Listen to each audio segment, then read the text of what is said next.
America ने Iran के 1000 ठिकानों पर हमले किए हैं। ट्रंप ने दावा किया है कि ईरान के 3 परमाणु ठिकाने पूरी तरह तबाह हो गए हैं, लेकिन अब ये युद्ध पूरे अरब के लिए परमाणु खतरा बन गया है।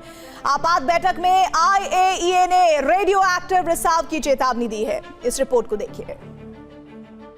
वियना में अंतर्राष्ट्रीय परमाणु ऊर्जा एजेंसी यानी IAEA का आपात सत्र बुलाया गया है। रूस के अनुरोध पर संयुक्त राष्ट्र परमाणु निगरानी बोर्ड ईरान की स्थिति पर चर्चा कर रहा है। IAEA ने चेतावनी दी है कि युद्ध जारी रहा तो रेडियोलॉजिकल रिलीज यानी रेडियोधर्मी रिसाव की आशंका से इनकार नहीं किया जा सकता। क्या मध्य पूर्व परमाणु दुर्घटना की दहलीज पर है?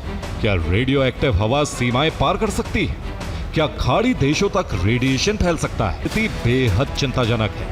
किसी भी परमाणु सुविधा पर हमला ही नहीं बल्कि बिजली आपूर्ति बाधित होना भी गंभीर मेल्टडाउन और परमाणु दुर्घटना पैदा कर सकता है। ईरान के इस्फहान में विस्फोट हुआ है। इस्फहान में इजराइल का यह अटैक हुआ है और हमले के बाद धुआं इस्फहान हो गया है। ईरान के इस्फहान में आपको तस्वीरें हम दिखाने जा रहे हैं। ये ब्रेकिंग न्यूज के साथ विजुअल आपके सामने होंगे और उसके बाद आप अंदाजा लगाइए। ये देखिए तस्वीरें, इमारत इजराइल का हमले के बाद धुआं पूरा इस्फहान।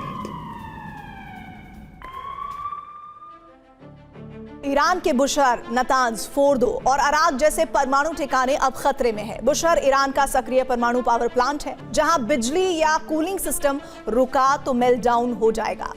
खाड़ी में UAE का बराका प्लांट भी 4 सक्रिय रिएक्टर्स के साथ खतरे में आ गया है। यानी युद्ध अब उन इलाकों में पहुंच चुका है जहां एक गलती पूरे क्षेत्र को परमाणु त्रासदी की आग में झोंक सकती है। ईरान के बड़े परमाणु केंद्र, Natanz enrichment site, Fordow underground सुविधा, Isfahan nuclear technology centre, Arak heavy water reactor, Bushehr संयंत्र रूस की रोसाटॉम तकनीक से बना VVER प्रकार का पावर रिएक्टर है। यहां लगातार परमाणु ईंधन सक्रिय अवस्था में रहता है। विशेषज्ञों के अनुसार अगर युद्ध के दौरान बिजली ग्रिड, बैकअप जनरेटर या कूलिंग सिस्टम प्रभावित हुआ तो रिएक्टर कोर ओवरहीट होकर मेल्टडाउन हो जाएगा। यानी सबसे पहले ईरान में परमाणु त्रासदी होगी। इसके बाद खाड़ी के दक्षिणी छोर पर मौजूद इराक तक रेडिएशन फैलेगा। फिर पूरी तरह खाड़ी के तट पर मौजूद कुवैत पर असर होगा। इसके अलावा सऊदी अरब में भी सबसे लंबा खाड़ी तट है।